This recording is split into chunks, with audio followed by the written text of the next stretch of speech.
नमस्ते. मी प्रशांत देशमुख रायगडहून आपल्याशी बोलतोय. आज एका वेगळ्या कथेचे वाचन करणार आहे. माननीय श्री सुनील चव्हाण साहेब रत्नागिरी या ठिकाणी जिल्हाधिकारी असताना त्यांच्यातील गुणग्राहीपणाचे अलौकिक दर्शन घडविणारी ही प्रेरणादायी अशी सत्यकथा. कथेचे नाव आहे पाहुणचार. कथासंग्रह गवसणी. लेखक मनोहर इनामदार. मराठवाड्यातील बीड जिल्ह्यातल्या आष्टी तालुक्यातील मातकुळी गावात दशक्रिया विधीनिमित्त सकाळी शेकडो लोक जमले होते. रयत शिक्षण संस्थेत संपूर्ण जीवनभर अध्यापनाचे पवित्र काम निष्ठेने व सचोटीने केलेल्या स्वर्गीय पांडुरंग अमृता जरे सरांना तिलांजली समर्पित करण्यासाठी ती गर्दी होती. पंचक्रोशीतील ग्रामस्थांसह सरांचे नातेवाईक, स्नेहीजन यासोबत जीवनभर सरांनी घडविलेले अनेक उच्चपदस्थ अधिकारी व पदाधिकारी देखील मोठ्या प्रमाणावर उपस्थित होते. याच निमित्ताने माझे सुमारे 1 तासाचे प्रवचन तिथे नियोजित होते. प्रवचन संपन्न झाले. त्यानंतर अनेकांनी सरांनी केलेल्या अविस्मरणीय शैक्षणिक कार्याची महती वर्णन करून भावपूर्ण अंतःकरणाने श्रद्धांजली समर्पित करत कृतज्ञता व्यक्त केली. संपूर्ण विधी व श्रद्धांजलीचा कार्यक्रम संपल्यामुळे मी जामखेडला निघण्याच्या तयारीत होतो. तेवढ्यात सुटाबुटातील एक अत्यंत सभ्य व्यक्ती माझ्याजवळ येऊन मला म्हणाली, "सुंदर प्रवचन झालं सर. विज्ञान आणि अध्यात्म यांची सांगड घालून सद्यस्थितीतील प्रेरक उदाहरणे देऊन संत विचारांची तुम्ही छान मांडणी केली." मी म्हणालो, "धन्यवाद साहेब, पण मी आपणास ओळखले नाही." तेव्हा ती व्यक्ती म्हणाली, "मी सुनील चव्हाण, इथला आष्टीचा आहे. रत्नागिरीला जिल्हाधिकारी म्हणून काम करतो." मी अपराधी भावनेने म्हणालो, "काय, जिल्हाधिकारी? माफ करा साहेब, पण आपण यापूर्वी कधी भेटलो नाही ना, त्यामुळे तुम्हाला मी ओळखले नाही." तेव्हा ती व्यक्ती तितक्याच नम्रपणे म्हणाली, "आपण प्रत्यक्षात भेटण्याचा किंवा फोनवर बोलण्याचा कधी प्रसंगच आला नाही, किंवा आपण फेसबुक व्हॉट्सअप फ्रेंड देखील अद्याप नाही, त्यामुळे तुम्ही कसे मला ओळखणार? असो, पण आता आपली मैत्री पक्की. रत्नागिरीकडे फिरायला आलात तर मला भेटायला निसंकोचपणे या. आपल्याकडील लोकांना तिकडे आल्याचं पाहून मला खरंच खूप आनंद होतो." मी म्हणालो, "साहेब, मी जामखेडला येण्यापूर्वी कोकणात रायगडला 10 वर्ष होतो. तेव्हा रत्नागिरीला खूप वेळा येत होतो. पावस हे तर माझं सर्वाधिक आवडतं ठिकाण, म्हणून रत्नागिरीला मला यायला कधीही आवडेल. परंतु यावर्षी साधारणतः जानेवारी किंवा फेब्रुवारीत शाळेची सहल गणपतीपुळ्याला घेऊन यावी असं आमचं नियोजन चालू आहे." साहेबांनी मग उत्साहानं मला सांगितलं, "अरे वा, अवश्य या. पण केवळ विद्यार्थी न आणता जमल्यास पालकांना पण आणा. दुष्काळग्रस्त परिस्थितीशी सातत्यानं सामना करणाऱ्या आपल्याकडील लोकांना कोकणातील निखळ सौंदर्य पाहून स्वर्गीय आनंद होईल. आपल्याकडील शहरी, श्रीमंत व सुशिक्षित माणसे तिकडे फिरताना दिसतात, परंतु ग्रामीण भागातील कष्टकरी समाज पंढरपूर, तुळजापूर, जेजुरी, देहूआळंदी अशा धार्मिक ठिकाणांव्यतिरिक्त फारसे कुठे फिरत नाहीत. त्यामुळे कोकण दर्शनाने त्यांना सुद्धा एका वेगळ्याच विश्वात गेल्याचे जाणवेल." मी हसून म्हणालो, "म्हणजे निमित्त मुलांचं, आग्रह शाळेचा, पालकांचेही कोकण दर्शन, यामुळे पालकांसह शैक्षणिक सहल हा एकदम हटकेच उपक्रम होईल." तेव्हा चव्हाण साहेब अगदी पोटतिडकीने सांगत होते, "हो, पण नियोजन मात्र काटेकोरपणे करा. पहिले म्हणजे सहलीची ठिकाणे निवडताना सर्वसमावेशक ठिकाणांचा आग्रह धरा. हल्ली मी अनेक सहली पाहतो. काही शाळा फक्त धार्मिक ठिकाणांवर भर देतात, तर काही शाळांची सहल फक्त वॉटर पार्क पुरती मर्यादित असते. म्हणून पूर्वनियोजनावर अधिक भर द्या. सुरक्षिततेचे सर्व नियम पाळा. प्राधान्याने एस टी बसचा वापर करा. सहलीत धोक्याच्या ठिकाणांचा समावेश करू नका. प्रत्येक ठिकाणचे हवामान, पाणी यांत बदल असतो. त्यामुळे एखादा आचारी सोबत घेऊन त्याकडे चहा नाश्त्यासह सर्व जेवणाची जबाबदारी निश्चित करा. म्हणजे तुम्ही एखादे ठिकाण बघून येण्या अगोदर आचारी गरमागरम जेवण बनवून ठेवतील. यामुळे उघड्यावरील अन्नपदार्थ खाण्याचे टळेल, खर्चसुद्धा कमी येईल, वेळेची बचत होईल व सर्वात महत्त्वाचे म्हणजे आरोग्याच्या समस्या उद्भवणार नाहीत. मी साहेबांच्या मताला पुष्टी देत म्हणालो, खरंच असं झालं तर विद्यार्थी, पालक आणि शिक्षक यांच्या आयुष्यातील ती एक संस्मरणीय सहल ठरेल साहेब. साहेब आत्मविश्वास पूर्ण बोलत होते. साहेब म्हणाले, बालमानसशास्त्राचा अभ्यास केल्यास शालेय जीवनातील सर्वाधिक आनंदाच्या क्षणांची मालिका म्हणजे शैक्षणिक सहल. कारण 4 भिंतीच्या बाहेर जाऊन जगाचे आणि जगायचे भान देणारा हा एक अतिशय चांगला उपक्रम आहे. मध्येच मी त्यांना विचारले, साहेब तुमच्या बालपणी तुम्ही सहलीला जात होतात का हो? नाही, आमची घरची आर्थिक परिस्थिती फार चांगली नव्हती व त्यावेळी फार सहली सुद्धा निघत नव्हत्या. पण सहलींचे महत्त्व मात्र अनन्यसाधारण आहे, हे माझे मत आहे. कारण याच निमित्ताने तुम्हाला गड किल्ले यांचा अभ्यास करून इतिहासात डोकावता येते. समुद्र, नद्या, धरणे, संगम, गिरीशिखरे, घाट, अभयारण्य, खाड्या यामुळे भूगोलाची जाण पक्की होते. महापुरुषांच्या वास्तव्याने पुनीत झालेल्या व देशभक्तांच्या त्यागानं पुलकित झालेल्या भूमीचे दर्शन आपल्यात सामाजिक भान व देशभक्ती निर्माण करते. विविध कारखाने, कंपन्या, संग्रहालये आपल्या ज्ञानात भर पाडतात. आदर्श गावे व उपक्रमशील शाळा आपणास जगण्याचा मार्ग प्रशस्त करतात. सर्व धर्मीयांची प्रसिद्ध धार्मिक स्थळे सांस्कृतिक परिचय करून देतात.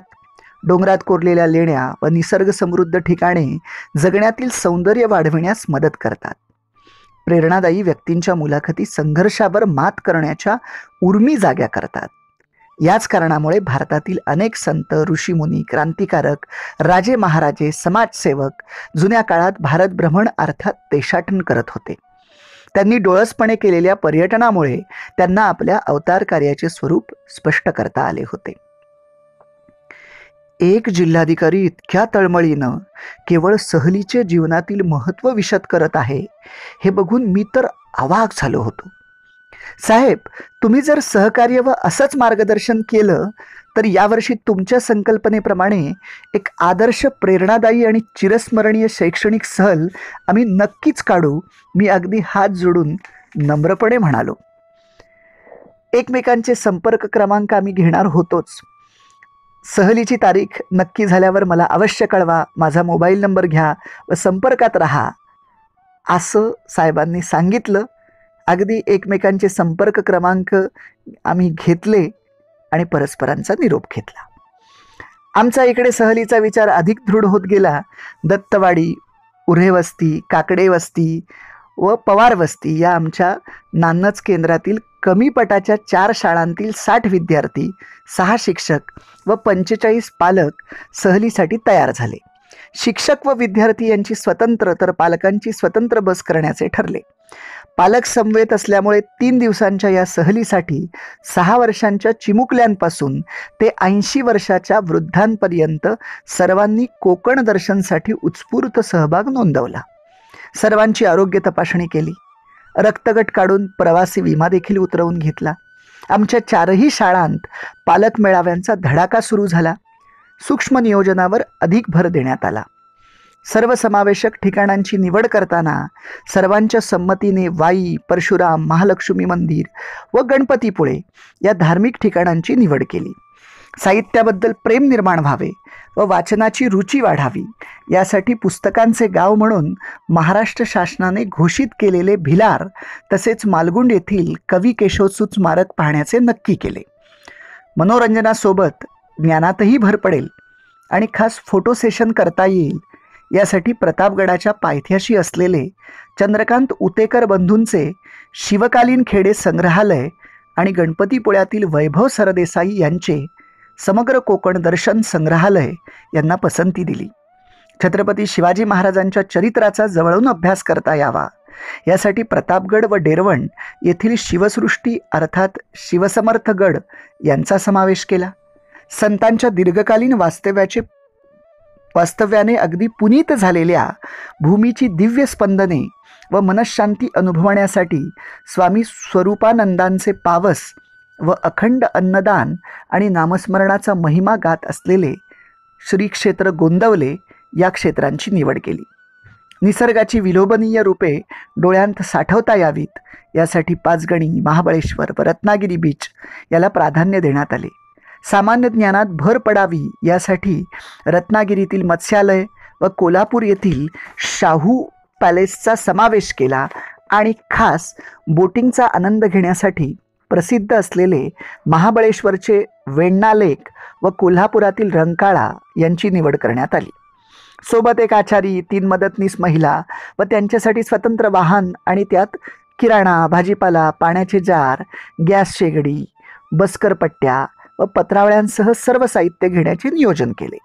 सहलीच्या ठिकाणांचा क्रम वाई, भिलार, पाचगणी, महाबळेश्वर, प्रतापगड, परशुराम, डेरवण, गणपतीपुळे, मालगुंड, रत्नागिरी, पावस, कोल्हापूर व गोंदवले असा ठरला. 15 दिवस अगोदर संपर्क करून पोलादपूर येथे मैत्री हॉलमध्ये पहिल्या दिवसाचा तर रत्नागिरी येथे दुसरा मुक्काम माध्यमिक शिक्षक पतसंस्थेच्या हॉलमध्ये नियोजित केला. सहलीच्या 8 दिवस अगोदर संपूर्ण नियोजनासह विद्यार्थी, पालक व शिक्षक संख्यांचा उल्लेख करून चव्हाण साहेबांना एक पत्र फॅक्स केले. त्यात त्यांना विनंती केली, आदरणीय साहेब, रत्नागिरीच्या जवळपास असलेली गणपतीपुळे, पावस, नानीज या 3ही ठिकाणी मुक्कामाची अत्यंत माफक दरात उत्तम व्यवस्था होत असून सुद्धा आम्ही सहलीतील दुसरा मुक्काम हा रत्नागिरी शहरात करण्याचे नियोजित केले आहे. उद्देश एवढाच की फक्त तुमची भेट व्हावी. आमचे विद्यार्थी तुमची अर्धा तास प्रकट मुलाखत घेतील. तुमच्या कार्यालयीन कामकाजाच्या व्यापाने दिवसभर जरी तुम्ही आम्हाला वेळ देऊ शकला नाही तरी सुद्धा सायंकाळी 6 ते रात्री 10 वाजेपर्यंत किंवा दुसऱ्या दिवशी सकाळी 6 ते 8 वाजेपर्यंत फक्त अर्धा तास आम्हाला वेळ द्या. मुलांनी तुमची घेतलेली प्रकट मुलाखत ही त्यांच्या आयुष्यातील सुवर्णक्षण ठरेल. आपल्या मातकुळी येथील भेटीत तुम्ही दिलेल्या सर्व सूचनांची काटेकोरपणे आम्ही अंमलबजावणी करण्याचे नियोजन केले आहे. तुमच्या अर्ध्या तासाचा हा मौल्यवान वेळ बालकांच्या भविष्यात अमूल्य ठरेल. अशा आशयाच्या विनंतीपत्राचा फॅक्स मिळाल्यावर 1 तासात साहेबांचा फोन आला. रत्नागिरी जिल्ह्यातील विविध ठिकाणांना सहलीच्या निमित्ताने तुम्ही भेट द्यायला येत आहात. तुमचे मी स्वागत करतो. तुम्ही ठरविलेल्या नियोजनाप्रमाणे या. कोणताही बदल करू नका. रत्नागिरी शहरात आल्यावर सायंकाळी ठीक 6 वाजता कलेक्टर बंगल्यात सर्वजण मला भेटायला या. अशा प्रकारे सर्व नियोजन पूर्ण होऊन सहलीला उत्साहात प्रारंभ झाला. वाईच्या महागणपतीचे दर्शन, भिलार येथील पुस्तकांच्या गावाला दिलेली प्रेरणादायी भेट, पाचगणी व महाबळेश्वरच्या अलौकिक निसर्गरम्य पंचगंगा उगम व महाबळेश्वराचे दर्शन घेतले. प्रतापगडावरील आनंद उतेकर या गाईडच्या मुलाखतीत इतिहासातील दगडांनाही बोलता करायला लावणारा स्फूर्तिदायी इतिहास ऐकून भवानी मातेचे व छत्रपती शिवरायांचे दर्शन घेतले. प्रतापगडाच्या पायथ्याशी असलेले श्री चंद्रकांत उतेकर बंधूंच्या शिवकालीन खेडे येथे मनमुराद फोटोग्राफी केली. पोलादपूर येथील प्रसाद सुकाळे यांच्या मैत्री हॉल या ठिकाणी पहिला मुक्काम केला. दुसऱ्या दिवशी श्री क्षेत्र लोटे परशुराम, शिवसृष्टी डेरवण, रत्नागिरी बीच, मत्स्यालय, गणपतीपुळे इत्यादी ठिकाणी भेटी देऊन सायंकाळी ठीक 6 वाजता कलेक्टर बंगल्याकडे निघालो. रत्नागिरी येथील डॉक्टर दिलीप पाखरे व राजन रहाटे यांच्या मदतीने माध्यमिक शिक्षक पतसंस्थेच्या सर्व सुविधांनी सुसज्ज असलेल्या भव्य हॉलमध्ये मुक्कामाचे नियोजन ठरले होते. आचारी असलेल्या भाऊंना मी म्हणालो, शिंदे भाऊ, आता 5:30 वाजले आहेत. आम्ही आता कलेक्टर साहेबांकडे निघालो आहोत. साधारणतः रात्री 8 ते 8:30 पर्यंत येऊ. तोपर्यंत तुम्ही स्वयंपाक करून ठेवा. त्यावर शिंदे भाऊ म्हणाले, सर, दुपारी उशिरा जेवण झाले आहे. जर 8 वाजेपर्यंत आपण परत येणार असू तर आम्ही फक्त 1-1.5 तासांत जेवण बनवतो. त्याची तुम्ही काही काळजी करू नका, पण आम्हाला कलेक्टर साहेबांकडे येऊ द्या. 3ही मावशींकडे नजर टाकली तर त्यांची देखील मनोमन तीच इच्छा असल्याचे जाणवले. बहुतेक आज रात्रीच्या जेवणाचा फज्जा उडणार असे आम्हाला सगळ्यांनाच वाटले. परंतु आम्ही सहलीतील सर्व प्रेक्षणीय स्थळांवर मनमुरादपणे आनंद लुटत असताना त्याचवेळी आमच्यासाठी उत्कृष्ट जेवणाची व्यवस्था मनापासून करणाऱ्या या आचारी भाऊ व मदतनीस ताईंची किंमत कलेक्टर भेटीची एवढी तरी माफक इच्छा म्हणजे या ताईंची किमान कलेक्टर भेटीची एवढी तरी माफक इच्छा पूर्ण करावी म्हणून आम्ही त्यांना सुद्धा आमच्या समवेत घेण्याचा निर्णय घेतला. आता आमच्या सर्व वाहनांनी कलेक्टर बंगल्याचा रस्ता धरला. बंगल्याच्या प्रवेशद्वारावर सागर असे बंगल्याचे नाव व त्याखाली माननीय श्री सुनील चव्हाण जिल्हाधिकारी रत्नागिरी यांचे निवासस्थान असे लिहिले होते. प्रवेशद्वारातून आत गेल्यावर स्वतः चव्हाण साहेब सर्वांचे हात जोडून स्वागत करत होते.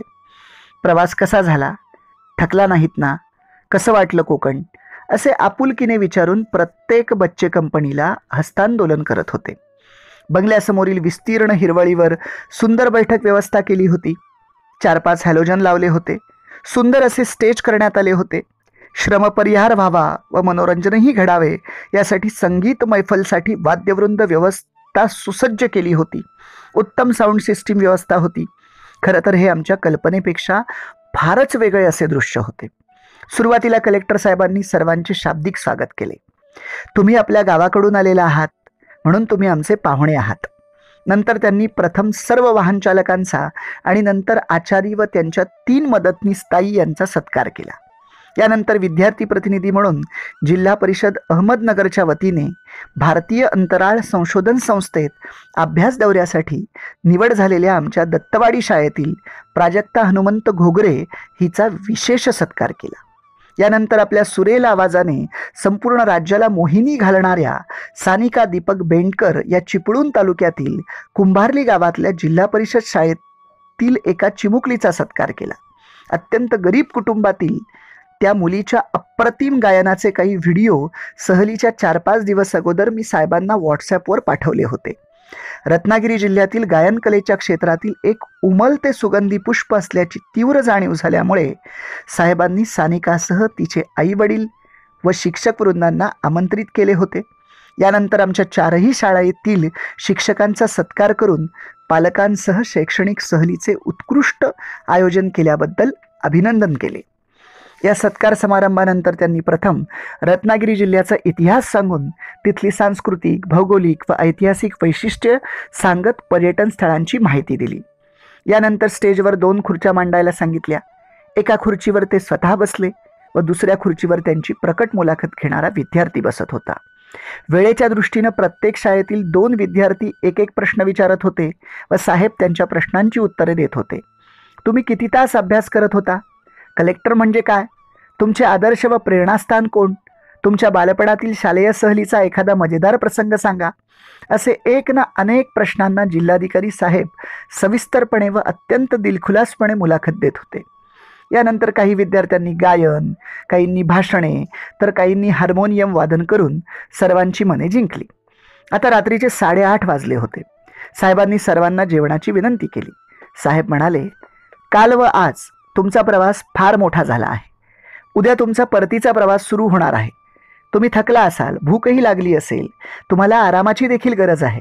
म्हणून आपण आता लवकर जेवण करूया. प्रथम आचारी भाऊ व त्यांना मदत करणाऱ्या 3ही ताई यांनी रांगेत या, कारण सहलीतील 3ही दिवसांचे चहा, नाश्ता व जेवणाची जबाबदारी त्यांनी उचलली आहे. त्यानंतर बच्चे कंपनी व मग पालक, चालक आणि शिक्षक असा क्रम लावला. जेवणासाठी वरण, भात, पुरी, भरल्या वांग्याची भाजी, बटाटे व मटकी यांची सुकी भाजी, गुलाबजामुन, रसगुल्ले, वडे, कोशिंबीर आणि बरेच काही पदार्थ होते. प्रवास व बरेच फिरल्यामुळे कडकडून भूक लागली होती. त्यामुळे जो जे वांचील तो ते लाहो म्हणत सर्वांनी आपापल्या आवडत्या खाद्यपदार्थांवर मनसोक्त ताव मारला. सर्वांची जेवणे झाल्यावर साहेबांनी शिपायास बंगल्यातून 2 मोठे बॉक्स आणायला सांगितले. त्यापैकी एका बॉक्समध्ये शैक्षणिक साहित्य म्हणून आकर्षक पेन तर दुसऱ्या बॉक्समध्ये खाऊ म्हणून कोकण मेवा होता. प्रत्येक विद्यार्थ्यास स्वतः साहेब जवळ घेऊन हे दोन्ही साहित्य प्रेमाची भेटवस्तू म्हणून देत होते. सर्व विद्यार्थ्यांना रात्रंदिवस मेहनत करून मोठे अधिकारी बनण्याची प्रतिज्ञा करून घेत होते. मुलांच्या शिक्षणासाठी कधीही तडजोड करणार नाही असे पालकांकडून वदवून घेत होते. तर विद्यार्थी हेच दैवत मानून बदलत्या काळातील नवीन आव्हाने स्वीकारून परिवर्तन करताना अद्ययावत राहण्यास आम्हा शिक्षकांना प्रवृत्त करत होते. सर्वांना हात जोडून पुढील प्रवासास मनपूर्वक शुभेच्छा देत चव्हाण साहेब शेवटी म्हणाले, घाई गडबडीत आमच्याकडून पाहुणचारात काही त्रुटी किंवा कमतरता राहिली असेल तर मोठ्या मनाने माफ करा. पुढील 2 ते 3 दिवस रत्नागिरी जिल्ह्यातील सर्वांच्या तोंडी एकच बातमी चर्चेची होती. जिल्हाधिकारी रमले सहलीच्या विद्यार्थ्यांत. आमची 3 दिवसांची सहल निर्विघ्नपणे पार पडली. 1-2 ठिकाणे वगळता नियोजित सर्व ठिकाणांना भेटी दिल्या. अनेक ठिकाणी खूप धमालही केली. कित्येक ठिकाणी नतमस्तक झालो. काही ठिकाणी अंगावर शहारे आणणारे दृश्य अनुभवले. निसर्गाचे अद्भुत आविष्कार पाहून वेळोवेळी अचंबितही झालो. खरेदीसाठी सुद्धा कोल्हापूरला स्वतंत्र 3-4 तास वेळ देऊन सर्वांनी जीवाची मुंबई केली. पण सहलीतील सर्वात भावलेली गोष्ट कोणती असे कुणालाही कधीही व कितीही वेळा विचारले तरी सर्वांच्या मुखातून एकच उत्तर येत होते, रत्नागिरीच्या कलेक्टर साहेबांनी केलेला पाहुणचार. धन्यवाद.